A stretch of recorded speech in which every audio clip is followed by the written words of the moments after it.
Je vous invite à prendre votre Bible. On va aller ensemble dans Matthieu au chapitre 22. Matthieu chapitre 22. Vous êtes prêts ? Je vais lire à partir du premier verset. Jésus répondant leur parla encore en parabole, disant : Le royaume des cieux a été fait semblable à un roi qui fit des noces pour son fils et envoya ses esclaves pour convier ceux qui étaient invités aux noces. Et ils ne voulurent pas venir. Il envoya encore d'autres esclaves, disant : Dites aux conviés : Voici, j'ai apprêté mon dîner. Mes taureaux et mes bêtes grasses sont tués et tout est prêt. Venez aux noces. Mais eux, n'ayant pas tenu compte, s'en allèrent l'un à son champ, l'autre à son trafic. Les autres, s'étant saisis de ses esclaves, les outragèrent et les tuèrent. Et le roi, l'ayant entendu, en fut irrité. Ayant envoyé ses troupes, il fit périr ces meurtriers-là et brûla leur ville. Alors il dit à ses esclaves : Les noces sont prêtes, mais les conviés n'en étaient pas dignes. Allez donc dans les carrefours des chemins, et autant de gens que vous trouverez, conviez-les aux noces. Et ces esclaves-là étant sortis, s'en allèrent par les chemins, et assemblèrent tous ceux qu'ils trouvèrent, tant mauvais que bons. Et la salle des noces fut remplie de gens qui étaient à table. Et le roi étant entré pour voir ceux qui étaient à table, aperçut là un homme qui n'était pas vêtu d'une robe de noces. Et il lui dit : Ami, comment es-tu entré ici sans avoir une robe de noces ? Et il eut la bouche fermée. Alors le roi dit aux serviteurs : Liez-le pieds et mains, emportez-le, jetez-le dans les ténèbres de dehors. Là seront les pleurs et les grincements de dents. Car il y a beaucoup d'appelés, mais il y a peu d'élus. Donc ça fait partie de ce qu'on appelle les paraboles du royaume de Dieu. Jésus, dans ce passage de Matthieu, nous donne plusieurs paraboles qui nous expliquent différents aspects du royaume de Dieu. Chaque parabole nous donne un aspect. Et il y en a plusieurs. Celle-ci nous dit, voilà, comment est-ce que les gens entrent dans le royaume et pourquoi est-ce que les gens refusent d'entrer dans le royaume. C'est ça qu'on apprend ici. Et le but, ça n'est pas de discerner les gens pour dire « Ah tiens, celui-là il est bien, celui-là il n'est pas bien ». Le but, c'est pour soi en premier et pour aider les gens de vraiment discerner qui est vraiment dans le royaume. Pour notre bien à nous, pour le bien des gens. Donc ici, la scène, c'est qu'il y a un roi qui a un fils, qui organise un repas de noces pour son fils, parce que son fils va être uni à une épouse. Et il organise tout, et il envoie ses esclaves pour appeler les gens à venir aux noces. Alors qu'est-ce que Jésus est en train de dire là ? Jésus s'adresse à des Juifs et il leur dit, ça, c'est Dieu qui a passé tout l'Ancien Testament à vous inviter à être dans son royaume, et qu'ils ont refusé. Il a envoyé les prophètes, les esclaves, les premiers esclaves sont les prophètes, il a envoyé les prophètes, et on lit ça dans tout l'Ancien Testament, n'est-ce pas ? Les prophètes viennent constamment dire à Israël : Vous êtes le peuple de Dieu, Dieu vous aime, Dieu vous bénit, Dieu vous appelle à revenir à lui, parce qu'il part toujours dans les désobéissances, dans les idoles, dans l'injustice, l'immoralité et tout ça. Il les appelle tous, mais ils refusent de venir. Paul dit en Romains 9 que Israël a reçu toutes les bénédictions de Dieu, l'adoption en tant que nation. Ils ont reçu la gloire de Dieu parmi eux, qui était avec le tabernacle et puis le temple. Ils avaient reçu la loi, les prophètes. Les autres nations n'ont pas reçu ça. Ils ont reçu les alliances. Toutes les alliances que Dieu a faites, il les fait avec Israël. Et puis la nouvelle alliance, il l'ouvre pour tout le monde. Mais toutes ces alliances étaient pour eux, des alliances dans lesquelles Dieu, fidèle, dit « Même s'ils pêchent tous, moi je vais les discipliner, mais je vais aussi les sauver, les pardonner. » Ils ont reçu tout ça. Ils ont reçu le temple, tout le système pour louer Dieu, les sacrifices pour s'approcher de Dieu et qui promettent Christ. Ils ont tout reçu. Et malgré ça, combien de prophètes disent « Israël ne veut pas se repentir » et Ésaïe le dit, Jérémie le dit. Ils ne veulent pas se repentir. Donc Dieu, qui est bon et fidèle, envoie d'autres esclaves. Il avait complètement le droit de dire, là, clairement, ils ne veulent pas venir. Mais Dieu aime les gens et il poursuit son peuple. Et il dit, il envoie d'autres esclaves. Qui sont les autres esclaves ? Jean le Baptiste, qui est le dernier prophète de l'Ancienne Alliance, et les apôtres ensuite, qui vont commencer par Israël en leur disant, le Messie est venu, il est là, et il vous appelle à vous repentir encore une fois et à croire. Pour vraiment insister. Et il dit, tout est prêt maintenant, et le Fils est là, donc il est venu, et le dîner est prêt, le dîner est servi, tout est préparé, tout est fait, il n'y a rien à faire, juste tu viens. Il dit, les animaux sont déjà tués, les sacrifices sont déjà faits, la réconciliation avec Dieu a déjà été accomplie à la croix, et il rappelle les gens encore, venez et soyez réconciliés avec Dieu, soyez pardonnés. Mais il dit encore une fois, ils ne veulent pas venir. Et on voit dans les évangiles, les actes, dans Romains, que même le peuple de Dieu, le peuple juif, rejette Christ. Ils ne veulent pas venir à Christ. Paul explique que tout ça c'est le plan de Dieu, mais quand même. Et il dit, même si tout est prêt, même si le Fils est parmi eux, ils ne veulent pas venir. Ils refusent de venir, de tout recevoir gratuitement. Et quand nous partageons l'évangile avec les gens, on va être confronté à beaucoup de rejet de la part des gens. Et c'est bon pour nous d'analyser quels sont les différents groupes de personnes, comme on voit ici, pourquoi est-ce que les gens rejettent Christ afin de les aider à réfléchir à ces choses-là et à recevoir Christ. Nous, ce qu'on veut, c'est que les gens soient sauvés. On veut que les gens soient pardonnés. Donc si quelqu'un nous dit « non, ça ne m'intéresse pas, non, j'ai pas envie », on n'a pas envie de le laisser comme ça. Et pour vraiment les aider, il faut comprendre. Et ici, on voit plusieurs groupes. On peut regarder ensemble. Il y a plusieurs groupes qui rejettent l'invitation. Pourquoi ? Le premier groupe, on nous dit, ils sont indifférents. Ça ne les intéresse pas, ils ont autre chose à faire. Ils retournent dans leur champ, ils retournent faire du business, ils vont faire des choses. Ils ont entendu, ils ne sont pas méchants, mais ça ne les intéresse pas. Et on a tous rencontré des gens comme ça, qui nous disent ah ouais, c'est sympa, j'aime bien l'histoire, j'aime le principe, c'est gentil, mais ça me concerne pas. Ils pensent que ça ne le concerne pas. Qui ne ressentent pas le besoin pour l'évangile. Et il faut qu'on essaie de travailler ça avec eux, qu'on insiste avec eux. Paul dit qu'il passe beaucoup de temps à raisonner avec les gens pour essayer de les persuader que ça les concerne. On doit faire ça. Que tout le monde a besoin d'être pardonné. Il y a beaucoup de gens qui pensent que tout va bien et n'ont pas besoin d'être pardonnés. Mais Dieu dit, tout le monde est coupable. Tout le monde doit être pardonné. Tout le monde doit être réconcilié à Dieu. Il y a plein de gens qui pensent qu'ils n'ont pas de problème avec Dieu. Mais Dieu nous dit dans la parole, si, il y a un problème. Et c'est Christ qui règle le problème. Ou alors des gens qui ne se sentent pas concernés par le péché. On explique tout le monde est un pécheur, il dit non, moi je pense que je vais bien. Moi je ne suis pas un pécheur.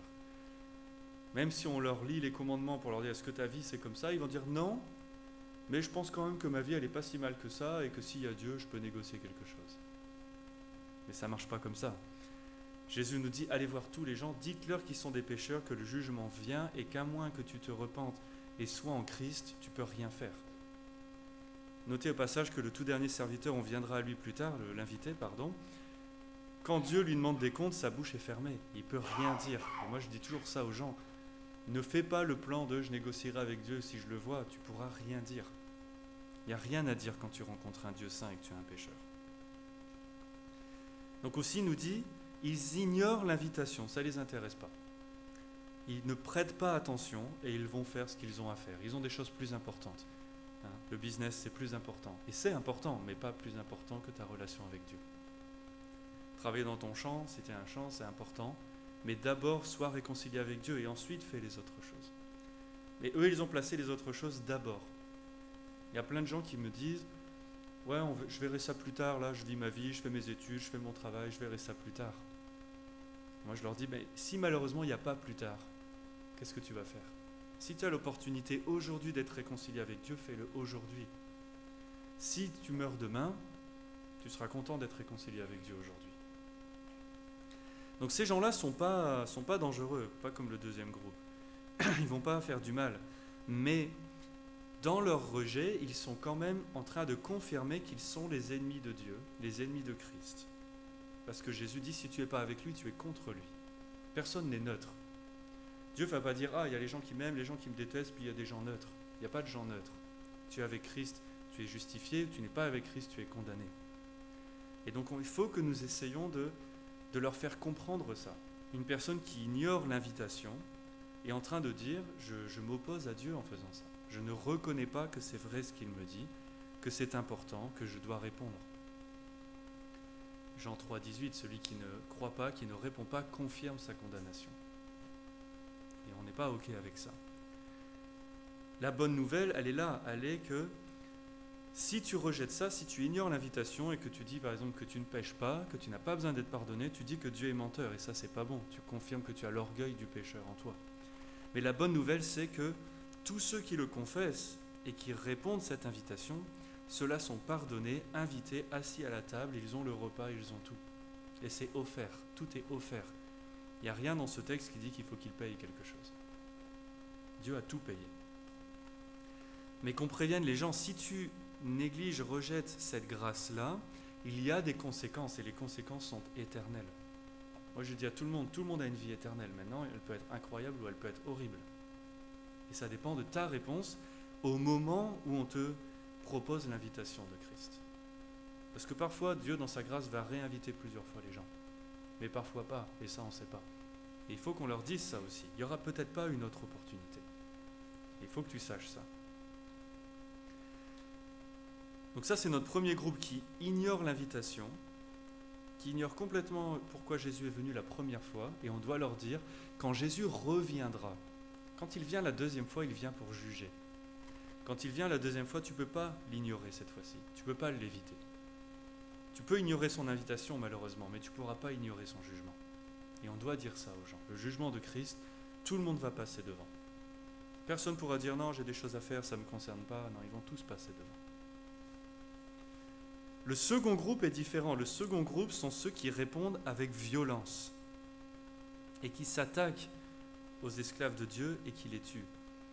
Jésus a dit dans d'autres passages, les prophètes sont venus et vous les avez tués, même que le Fils vient et vous faites des plans pour le tuer.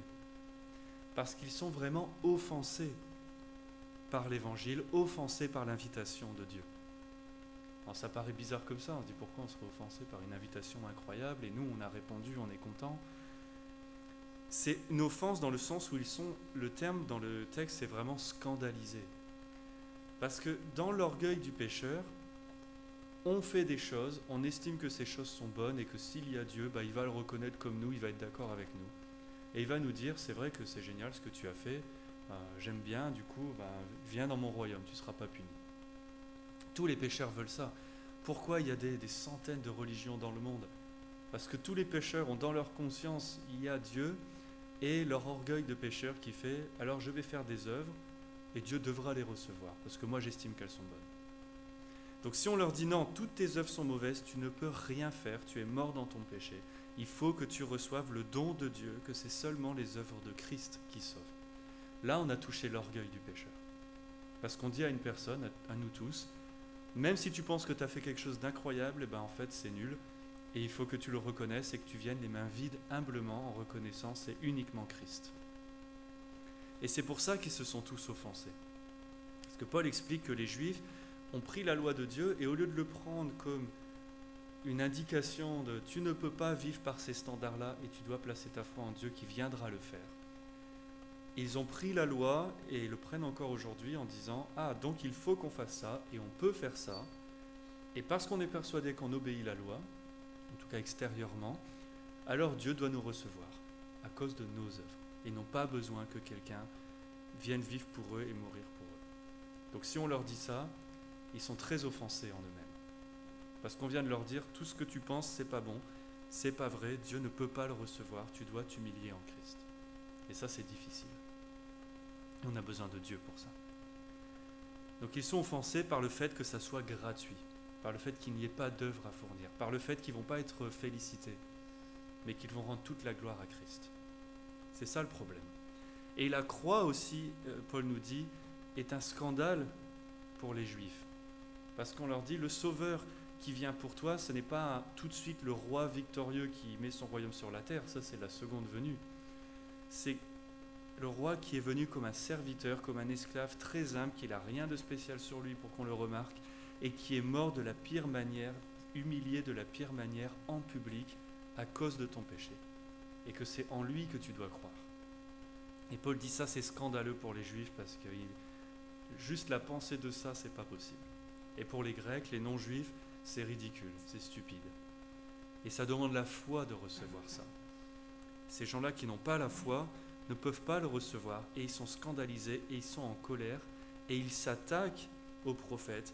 Ils ont tué Jean le Baptiste, ils ont tué les apôtres aussi. Et ils ont tué Christ aussi, à cause de ce qu'ils disaient. Parce que ça ne leur plaît pas. Parce que pour eux, ils n'ont pas à se repentir, parce qu'ils se sont convaincus que leurs œuvres étaient bonnes.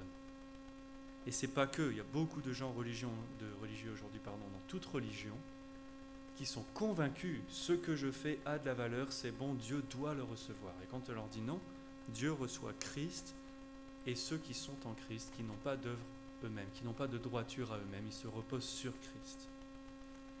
Ça leur plaît pas du tout, c'est très difficile pour eux à recevoir, ça les met en colère. On a tous rencontré des gens en colère parce qu'on leur raconte, c'est uniquement dans la croix de Christ, ils ne sont pas contents. Mais nous, on n'est pas en colère, on a la compassion pour eux, on veut les aider à comprendre, on prie pour eux. On ne peut pas changer leur cœur, mais on peut leur dire tout ce qu'ils doivent savoir, leur montrer l'amour de Christ et prier que Dieu change leur cœur. Mais le roi, lui, il est en colère. Verset 7. Et il peut, parce que Dieu aime son peuple. Et Dieu utilise son peuple pour aller proclamer ses vérités. Et quand les gens s'attaquent au peuple de Dieu, il n'est pas indifférent, lui, avec ça. Et Dieu dit qu'il sait tout ce qui s'est passé. Il sait tout ce que les gens font à tous ses enfants. Et il va un jour revenir et rendre une justice parfaite. Et on a cette assurance-là. Et on nous dit ici qu'il a puni et détruit ceux qui avaient attaqué ses esclaves à lui. Dieu va faire une justice parfaite. Pour nous qui sommes des croyants, ça nous donne du réconfort. Et c'est pour ça qu'on peut pardonner les ennemis et ne pas se venger, parce qu'on sait que c'est Dieu qui fait la vengeance et qu'elle sera parfaite. Que si quelqu'un t'a fait du mal, tu laisses ça à Dieu, c'est Dieu qui s'en occupe, ça fait partie de ta foi. Et on a un confort là-dedans. On a beaucoup de psaumes comme ça. Où David dit, j'aimerais bien que mes ennemis soient écrasés avec des pierres, mais c'est Dieu qui s'occupe de ça. Mais cette même vérité, ça devrait être un avertissement pour ceux qui s'attaquent à l'Église de Christ et ceux qui s'attaquent à Israël aussi. Que s'ils sont le peuple de Dieu, il y a un Dieu tout-puissant qui va revenir et qui va faire une justice et qui va rendre à chacun selon ses œuvres. Et ça devrait les inquiéter un petit peu. Et on a vu ça plusieurs fois, comment Dieu a discipliné son peuple. Il leur a dit, vous allez partir dans l'exil, vous allez être détruits, tout va être pris, et c'est exactement ce qui s'est passé. Quand Jésus a dit le temple va être complètement détruit, il ne restera plus rien en 70, il n'y avait plus de temple. Donc ils devraient voir que Dieu est sérieux avec sa justice. Et ici il explique, il dit, puisqu'ils ont fait ça, ils se condamnent eux-mêmes, ils ne sont pas dignes de venir aux noces. Personne ne l'est, mais ils ne répondent même pas à l'invitation. Alors Dieu dit, il est fâché avec eux, en tout cas pour un temps, et dans Romains on voit que Dieu reviendra vers son peuple à la fin parce qu'il est fidèle, pas à cause d'eux. Et en attendant, il dit, voilà, allez partout, allez chercher toutes les autres personnes, ceux-là qui n'étaient pas invités au début. Et c'est ça la grâce de Dieu. Dieu, encore une fois, pourrait dire, écoute, j'organise les noces, tout est payé, tout est prêt, ils sont mon peuple, ils ne veulent pas venir. Et je suis fâché, alors j'annule tout. Et il n'y a plus de noces. Voilà, c'est fini. Mais Dieu a tellement de grâce qu'on ne peut pas la quantifier. Il dit, alors allez dehors et allez trouver n'importe qui traîne sur la route et dites-lui que s'il veut venir, il peut venir aussi. Que lui, il est invité. Et ça, c'est la mission de l'Église, d'aller dans toutes les nations, vers tous les peuples, toutes les tribus, et d'aller les inviter. Et que Dieu nous promet que de tous les peuples, il y a des gens qui vont répondre à l'invitation. Et c'est ça la mission de l'Église. Dans Acte 17, Paul dit, Dieu commande à toute personne, partout, de se repentir pour leurs péchés et d'entrer dans son royaume. C'est ça qu'on fait. Tous sont appelés maintenant. Pas juste le peuple de Dieu, la nation de Dieu, tout le monde. Et Dieu nous dit dans Romains, par Paul, qu'il fait ça aussi dans l'espoir de motiver Israël à se rendre compte. Ah, Dieu bénit vraiment les gens qui répondent à Christ, et nous, clairement, on n'est plus bénis, on veut être en Christ alors. Et donc, dans ce sens-là, les gentils servent les juifs aussi. Et c'est ça notre mission. Donc ici, il dit, voilà, maintenant c'est l'ère de l'évangile. Tout a été fait, tout a été payé, et vous allez partout, et vous invitez les gens à rejoindre Christ. Et ça construit l'Église. C'est comme ça que l'Église se construit. on invite les gens et les gens qui reçoivent sont ajoutés à l'Église chaque jour. Ils s'assiedent sous l'enseignement des apôtres, ils partagent toutes les choses en communauté et ils représentent Christ, ils font briller la gloire de Dieu. Donc le texte nous dit dans la Bible, qu'est-ce que c'est l'Église ? Des Juifs, oui, des Grecs aussi, c'est-à-dire des gens qui ne sont pas des Juifs. On nous dit des barbares, les barbares c'était les gens qui ne sont même pas des Grecs, donc encore plus loin. Des gens religieux, il nous dit des bons et des moins bons, des gens qui font des bonnes choses, parce que ok, ils font des bonnes choses, mais ils sont quand même des pécheurs. Des gens qui font des choses horribles. On nous dit, Jésus dit, les prostituées, les collecteurs des impôts vont entrer en premier, parce qu'ils reconnaissent plus facilement qu'ils sont des pécheurs. Mais ils vont entrer, ils sont invités, ils sont assis à table, parce que c'est en Christ, c'est pas à cause d'eux. S'ils se repentent, ils sont à table. Il y aura des voleurs, il y aura des terroristes. Dans le groupe de Jésus, il y avait un zélote, c'est un terroriste, un mec qui attaque pour changer la politique. Le collecteur des impôts, c'est quelqu'un qui était un collaborateur avec l'ennemi, qui prenait l'argent des Juifs pour le donner aux Romains et au passage, il se fait un gros pourcentage pour lui. Okay, donc il est bien horrible celui-là, tout le monde le sait, lui il le sait. Mais s'il se repent, il est dans le royaume de Dieu. On en a plusieurs dans les évangiles comme ça. Des paysans, des nobles, des gens libres, des esclaves, des blancs, des noirs et tous les gens au milieu, toutes les couleurs. Tout le monde entre dans le royaume s'il se repent et reconnaît que Christ est le seul sauveur. Tous ceux-là sont invités, tous ceux-là sont à table, tous ensemble. Et la beauté de l'Église, elle est là, c'est qu'on voit tous les peuples, tous les types de personnes avoir le même statut en Christ et s'aiment les uns les autres à cause de Christ. Et c'est là où l'Église est vraiment belle à regarder. Tous fait un peuple en Christ, pour le servir, pour apprécier sa présence, pour être libérés du péché, pour vivre dans sa lumière, à savoir qu'ils sont, à cause de Christ, pardonnés pour toujours, libérés de leur péché pour toujours, un jour complètement de la présence du péché, lavés par Christ, aimés par Dieu, adoptés par Dieu. C'est tout ce que Dieu offre à ceux qui répondent à l'invitation.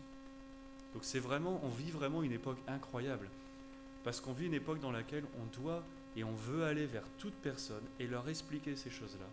Et on va voir des gens rejetés malheureusement, mais beaucoup de gens l'accepter et voir Dieu changer la vie des gens. Et ça, c'est incroyable de vivre tout ça. Et on glorifie Dieu, on loue Dieu pour ça. Chaque fois qu'on voit quelqu'un faire ça. Paul nous dit, Romains 10, 13, « Toute personne qui fait appel au nom du Seigneur sera sauvée. » Et c'est génial, à chaque fois qu'on le voit, on est tellement content. Et ça nous motive pour insister avec ceux qui rejettent. Parce qu'on veut qu'ils viennent aussi à ça, pour eux et pour la gloire de Dieu. Donc les gens, je rejette malheureusement, d'autres gens reçoivent. Les gens de l'extérieur reçoivent beaucoup plus, Dieu nous dit, alors ils remplissent l'Église. Les gens sont attablés, mais il reste une petite portion à notre texte. Il nous dit que le roi maintenant revient, et il regarde qui est là. Et il y a une personne qui est là au milieu des invités, mais il n'a pas le vêtement approprié. Alors est-ce que Jésus s'inquiète de ce qu'on porte comme vêtement ? Non, pas tellement. Tu t'habilles comme tu veux, si c'est décent. La question c'est, ils viennent sans rien, et Dieu est allé chercher des gens qui traînent le long de la route, donc on se dit ok, on continue l'image, ils n'avaient vraiment rien pour eux, c'est-à-dire ils n'ont même pas des œuvres religieuses pour négocier avec. Ils n'ont rien. Et le vêtement représente que Jésus te revêt d'un vêtement blanc, Jésus te revêt de la récompense de ses œuvres à lui. Que quand Dieu te regardera le jour du jugement, il ne verra pas ton péché, il verra la vie parfaite de Christ et son sacrifice. Ce mec-là, cet homme-là, il ne porte pas la robe que Christ a donnée. Il porte un autre vêtement, il porte son propre vêtement, c'est-à-dire ses œuvres à lui. Il est venu dans l'église, dans le repas des noces, pas à cause de Christ, pas avec la foi en Christ, avec ses œuvres à lui. Il est là en disant, je suis là et je mérite d'être là parce que moi j'ai fait ça. Donc il n'a pas répondu à l'invitation. L'invitation c'est, laisse toutes tes choses dehors et viens sans rien et il va te donner un vêtement, il va t'asseoir à table. Parce que c'est en Christ. Lui, il a dit, je ne veux pas l'invitation, j'en ai pas besoin parce que j'ai mes œuvres à moi, j'ai déjà un vêtement, je n'ai pas besoin de cette invitation et je vais venir quand même. Il n'est pas en Christ. Il n'est pas revêtu par la droiture les œuvres de Christ. Il n'est clairement pas pardonné par Christ, justifié par les œuvres de Christ, puisqu'il se repose sur ses œuvres à lui et rejette ce que Christ a fait en faisant ça. Si tu as des œuvres à toi que tu penses amener devant Dieu, ça veut dire que tu as rejeté ce que Christ a fait, parce que tu ne peux pas apprendre les deux. Soit c'est en Christ et tu viens avec rien, et c'est ça la foi. Comme je dis souvent aux gens, si je te dis que je vais te nourrir et que tu viens avec ton sandwich, tu ne m'as pas fait confiance. Si tu viens sans rien, tu as eu foi en moi que je vais te nourrir. Si Christ dit j'ai tout accompli et que tu viens avec tes œuvres, c'est que tu n'es pas vraiment convaincu qu'il a tout accompli. Donc cette personne-là est en train de confesser je ne reconnais pas que Christ a tout accompli. Il n'a pas mis sa foi en Christ, il a mis sa foi en lui-même. Et ça, c'est pas bon. Et les vêtements qu'il porte ne peuvent pas être adéquats pour les noces. Dieu dit par Ésaïe 64 que tout ce qu'on fait, même si on pense que c'est génial, le fait qu'on l'ait fait nous-mêmes par la chair, on l'a souillé. Tu as pris quelque chose de très joli et tu l'as sali, et maintenant tu l'apportes à un mariage comme cadeau de mariage, et tu dis regarde, je t'apporte un truc tout sale. C'est pas top, quoi. Vous avez offert à Silas des trucs très propres. C'est normal. Donc là, Dieu ne peut pas être satisfait avec ça. Dieu ne peut pas dire « Ah, il avait une bonne intention, il est gentil ». Non, Dieu est saint, il est parfait, il ne peut tolérer aucun péché. Et cette personne-là apporte quelque chose de sale, quelque chose qui offense Dieu, quelque chose qui insulte ce que Christ a fait. Ça ne peut pas être reçu. Il dit « Je n'ai pas besoin de Christ. Je peux venir comme je suis et j'estime que Dieu doit le prendre comme ça. » Il dit « Je peux être un chrétien sans croire et obéir à Christ. Je peux dire que je suis un chrétien et je fais ce que je veux. » Et il y a des mouvements entiers qui ont été construits comme ça, par des gens qui ne croyaient pas en Christ, qui ne croient pas ce qu'il y a décrit là, qui ne veulent pas vivre comme ça, mais qui veulent quand même, pour une raison quelconque, avoir l'étiquette « je suis un chrétien » et faire des activités. Et ici, il nous dit non, il n'est pas reçu. Il n'est pas reçu parce qu'il n'a pas compris du tout l'invitation, et le but, c'est pas « viens comme tu as envie de venir », c'est « viens parce que tu réponds à l'invitation ». Donc cet homme-là n'est pas un invité. Il se cache au milieu des invités, mais le roi le voit tout de suite. On ne peut pas tromper le roi. Il peut tromper les autres invités, peut-être que son vêtement ressemble un petit peu, mais tu ne peux pas tromper le roi. Nous, on ne peut pas tout à fait savoir qui sont vraiment les gens, on ne peut pas voir le cœur des gens. Mais Jésus voit le cœur des gens. Jésus connaît le cœur de toute personne. C'est pour ça qu'il nous dit, toi, tu discernes les confessions, le fruit, tu encourages ceux qui ont l'air de faire bien, tu préviens ceux qui ont l'air de ne pas faire bien, ça c'est Matthieu 16, mais ce n'est pas notre boulot de séparer les mauvaises herbes et le blé, parce qu'on ne sait pas. Mais on sait que quand Christ revient, lui, il sépare parfaitement. Lui, il sait. Et c'est ce qui se passe ici. Le roi vient, il regarde les invités, il est très content qu'ils soient là, mais celui-là qui ne porte pas le bon vêtement, il le voit tout de suite et il le retire, parce qu'il n'a rien à faire là. Celui qui répond à l'invitation, c'est celui qui se repent et qui désire obéir à Christ. Pas celui qui fait ce qu'il veut et dit « j'estime que je suis un chrétien ». On rencontre tous des gens qui disent « je suis un chrétien », mais il ne sait même pas ce que Christ demande. Donc, qui est cette personne ? Ça peut être plein de types de personnes. C'est peut-être une personne qui a entendu l'appel, il a entendu l'évangile, et puis beaucoup de gens ont répondu, alors il s'est mis dans la foule, parce que pourquoi pas, mais ce n'était pas personnel. Il n'a pas eu dans son cœur un vrai désir de repentance et de foi. Il a juste suivi un mouvement. En général, ça dure un temps. Et puis après, il se rend compte que non, c'est pas vraiment ce qu'il veut, puis ça le fatigue un peu. Et puis quand les frères vont commencer à lui dire, en faisant du discipulat, tu sais, tu devrais repentir ça et faire ça, ça va le fatiguer. C'est normal. Ça peut être une personne qui a aimé l'appel dans le sens, toutes les promesses de Dieu. Tu es pardonné, tu vas au paradis, tu es béni, Dieu te donne toutes les choses en Christ, mais les commandements, ça lui plaît moins. Alors il a pris juste les promesses, pas les autres choses. On rigole, mais beaucoup de gens vivent une vie de chrétien avec des gros guillemets comme ça. J'ai rencontré une personne récemment qui m'a dit, tu vois, j'ai mis des points à côté des versets dans ma Bible. Et je lui ai demandé à quoi servaient les points, il m'a dit, c'est ce que j'approuve. Et je lui ai dit, donc c'est ça ta vie de chrétien, c'est toi qui décides ce qui est vrai ou pas. Il m'a dit, bah oui. Mais il est gentil et il est convaincu de ça. Et je dis, il faut qu'on discute, parce que ça va pas. Quoi. Pour lui, il est convaincu que c'est comme ça que ça fonctionne et que tout va bien. Et c'est pas comme ça que ça fonctionne, c'est pas à nous de décider ce qui est vrai ou pas. C'est pas à nous de décider ce que je dois faire et pas faire. Donc voilà, il faut travailler avec ces gens-là parce qu'on les aime. Peut-être Jésus nous dit, une chèvre au milieu des brebis, il n'est pas une brebis, il a un petit problème d'identité là tout de suite. Peut-être qu'il est le voleur qui est passé par-dessus le mur, il n'est pas entré par la porte, mais Jésus dit qu'il faut entrer par la porte c'est lui, c'est Christ. Si tu es au milieu des brebis mais que tu n'es pas passé par Christ, tu ne vas pas rester là longtemps, il va te retirer. Peut-être que c'est une personne qui est très douée et zélée pour les choses religieuses, même dans l'Église, mais qui ne le fait pas par la foi, qui ne le fait pas par reconnaissance parce que Christ a fait pour lui, mais qui le fait, voilà, encore une fois, en se disant « je vais faire ses œuvres et je vais aller les présenter à Dieu ». Il faut prévenir un frère ou une sœur comme ça, une personne comme ça, de lui dire « c'est pas comme ça que ça fonctionne, il ne faut pas que tu vives comme ça ». Il faut vivre par la foi et les œuvres sont une réponse à ce que Christ a fait. Peut-être que c'est une personne qui était dans une grosse croisade évangélistique, peut-être. Peu importe.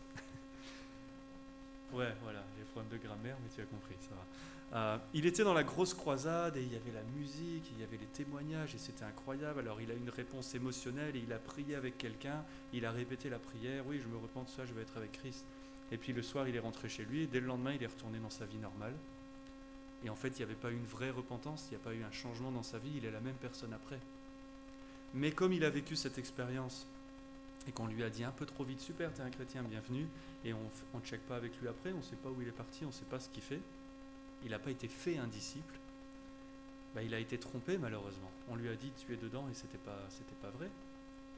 C'est pour ça qu'il faut faire attention quand tu partages l'évangile, de faire du suivi avec les gens, parce qu'on doit faire des disciples. Pas juste dire les gens prient une fois et puis il va vivre ta vie. Ça ne marche pas comme ça. Donc on lui a donné une fausse assurance peut-être, et c'est pour ça qu'il est là peut-être, mais dans sa vie il n'y avait pas Christ, il n'y avait pas le fruit qui va avec la vie de Christ. Donc il y a plein de raisons comme ça. Et c'est à nous, parce qu'on aime les gens, de discerner est-ce qu'il y a ça dans les gens qu'on connaît, les gens qu'on rencontre, pour les aider, poser-leur des questions. Même s'il te dit je suis un chrétien, pose des petites questions pour le connaître mieux. Comment est-ce qu'il vit sa foi, comment est sa relation avec Christ. Comme ça, tu peux l'encourager si tout va bien, ou tu peux l'aider à avoir quelques passages des Écritures clés si ça ne va pas, pour bénir cette personne. Si une personne est dans une tromperie quelconque, tu ne veux pas le laisser comme ça. Sinon, c'est que tu ne l'aimes pas, et si tu ne l'aimes pas, c'est que tu n'aimes pas Dieu. Donc, on veut montrer ça. L'Écriture nous dit tout le temps, examinez-vous vous-même, regardez votre fruit, afin de ne pas être trompé, parce que tu peux être trompé. Il y a beaucoup de gens qui vont venir voir Jésus à la fin des temps et qui vont l'appeler Seigneur et dire on a fait des choses en ton nom, peut-être que c'est vrai, peut-être pas, on ne sait pas. Mais Jésus dit je ne vous connais pas. Pourquoi ? Parce qu'ils n'obéissent pas. La Bible nous dit dans Hébreux 5, Christ est pour tous ceux qui lui obéissent la source de la vie éternelle. Celui qui ne lui obéit pas, il ne l'aime pas, même s'il pense. Parce que la plupart des gens sont bien intentionnés, ils sont gentils, mais ils sont trompés par plein de choses. Et nous, on doit les aider à voir la vérité qui rend libre. Donc Jésus conclut, le dernier verset, il dit « Car il y a beaucoup d'appelés, il y a peu d'élus. » C'est pour notre encouragement, pour l'évangélisation. Parfois, on voit beaucoup de rejets. On partage avec plein de gens et il y en a très peu qui répondent. Ça peut nous décourager. On peut se dire « ça ne fonctionne pas, peut-être que je suis nul à ça, alors je vais arrêter. » Non, parce que ça ne dépend pas de toi. Alors c'est sûr qu'il faut bien le faire, et il faut exposer un évangile complet. N'oubliez pas de dire aux gens qu'ils sont des pécheurs avant de leur parler de l'évangile. Il faut leur donner la mauvaise nouvelle, comme ça la bonne nouvelle, ils l'aiment vraiment. Ou pas, mais au moins il a compris. Mais ça repose sur Dieu. Et Dieu nous dit que le chemin est étroit, et que peu le trouvent. Donc si ce n'est pas la majorité des gens avec qui tu partages qui répondent, c'est normal. Jésus a dit ça se passe comme ça. Parfois, il y a beaucoup d'un seul coup, super, merci Seigneur. Parfois, il n'y en a que un, merci Seigneur quand même. On doit se rappeler de ça, que ça dépend de la grâce de Dieu. C'est la grâce de Dieu qui va attirer les gens à lui. Nous, on est commandés de proclamer à tout le monde, sans distinction. Et voyez dans le livre des Actes comment ça se passe. Paul va dans une ville, il proclame à tout le monde, il y en a qui n'en ont rien à faire, il y en a qui sont fâchés, il y en a qui se moquent, et il y en a toujours un petit peu qui répondent.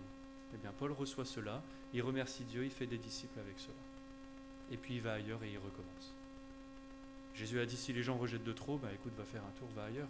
Perds pas ton temps là, on reviendra plus tard. Mais on se soumet à ce que Dieu fait. C'est pas à nous de sauver les gens ou de les persuader. de les convaincre. L'Esprit de Dieu convainc les gens. Donc nous, on leur proclame ce que Dieu dit, on proclame l'Évangile. Qu'on est des pécheurs et qu'on est sauvés en Christ si on répond par la repentance et la foi. Quand on fait ça, l'Esprit de Dieu va aller changer le cœur de certaines personnes, parfois plus, parfois moins. Et c'est Dieu qui fait ça. Il les convainc de péché, droiture, de jugement. Il leur donne de se repentir et de croire en Christ. Et notre encouragement, il est là, c'est que peu importe ce qu'on voit comme fruit, on continue de faire ce que Dieu nous demande, parce que c'est ça la foi. Il y a des missionnaires qui sont partis dans des jungles, dans des endroits incroyables, et de toute leur vie, ils l'ont passé à prêcher l'évangile là-bas, tous les jours. Et personne n'a répondu. Ils ne se sont jamais arrêtés. Et après leur mort, des églises ont commencé à exister. Mais leur persévérance montrait leur foi, que même s'ils ne voyaient pas le fruit tout de suite, ils faisaient confiance à Dieu, qu'il fallait quand même semer partout, et que Dieu ferait quelque chose à un moment donné. Et leur histoire est vraiment encourageante à lire aussi. Que même si tu ne vois pas de réponse, tu continues. Même si tes collègues ils s'en fichent, c'est pas grave, continue de témoigner auprès d'eux. Fais-le d'une autre manière, fais-le à un autre moment. Continue de les aimer en Christ, priez pour eux, mais tu n'abandonnes pas. Ce que Dieu dit, c'est pas à propos des résultats. C'est la foi, c'est Dieu m'a commandé d'aller proclamer, moi je proclame. Dieu nous promet qu'il va rassembler tout son peuple et qu'il n'en manquera aucun, alors je lui fais confiance. Et Dieu va appeler tous les siens par leur nom, les mettre dans son troupeau et les mener à la maison du Père. Et on croit ça. Et c'est pour ça qu'on va en mission, c'est pour ça qu'on va partager l'Évangile, c'est pour ça qu'on invite des gens qui ne connaissent pas Christ, comme ça on mange avec eux et on peut leur parler de Christ. Parce qu'on a l'assurance que Dieu fait ça, parce qu'il dit qu'il sauve son peuple de leurs péchés. Il n'a pas dit, je vais essayer de le faire, mais ça dépend de toi, comment tu fais. Parce que là, il n'y aurait personne qui est sauvé. Jésus l'a dit que malgré nous, il va sauver les gens. Et c'est pour ça qu'on va le servir, parce qu'on sait qu'il sauve les gens. Et on a l'assurance qu'ils vont faire ça. Il nous dit qu'il fait concourir toutes les choses au bien de ceux qui aiment Dieu, qu'il va organiser tous les événements et que de toute façon, et il nous dit, Jean 6, au dernier jour, au jour de la résurrection en Christ, il ne manquera aucun de ceux qui appartiennent à Christ. Ils seront tous là. Alors peut-être qu'aujourd'hui tu leur partages, il ne veut pas répondre, tu continues. Il répondra plus tard. S'il doit répondre, il va répondre, parce que Dieu dit que voilà, c'est lui qui s'en occupe. Et Dieu est parfait. Personne ne peut empêcher aucun des actions, des choses que Dieu fait. Et c'est notre encouragement. Donc on va voir ces oppositions, on les identifie, on comprend ce qui se passe, comme ça on peut servir les gens au mieux, mais on met toute notre foi et on se repose en Christ. C'est lui qui sauve son peuple, c'est pas nous. Il va amener ces gens-là ici. Et on le loue pour ça, alors qu'on continue de proclamer son message. Ok ? Prions ensemble. Seigneur notre Père, on te remercie que tu nous aides à discerner les résultats de notre partage, de notre évangélisation. Que tu nous aides à discerner le cœur des gens qui te rejettent pour qu'on les comprenne, pour qu'on puisse les aimer davantage, qu'on puisse les aimer d'une manière appropriée pour eux. Que tu puisses nous aider à les comprendre afin de passer du temps avec eux et de détruire toutes les barrières qui les empêchent de venir à toi, de rendre toute pensée captive de Christ, afin qu'ils puissent vraiment reconnaître ta vérité, reconnaître qui Jésus est, qu'ils se repentent, qu'ils croient, qu'ils soient pardonnés de leurs péchés. Et on te remercie aussi que tout ça, c'est sur toi, c'est ton œuvre. C'est toi qui sauves ton peuple. Dans l'Apocalypse, on voit la grande foule qui est réunie autour de ton trône et qui proclame le salut, tout le salut appartient à Dieu sur le trône et à l'agneau. Et que tu reçois toutes les louanges pour ça, toute la gloire. Donc je te prie pour nous tous ici, pour chaque personne, que chaque jour tu nous rappelles ces vérités, que nous avons une mission et qu'elle va être 100%, avoir le succès complètement, parce que c'est toi qui l'as fait. Et qu'on peut aller proclamer à tous parce qu'on sait que tu vas rassembler tout ton troupeau. Et qu'on se réjouisse à l'avance de ça. On te prie dans le nom de Jésus.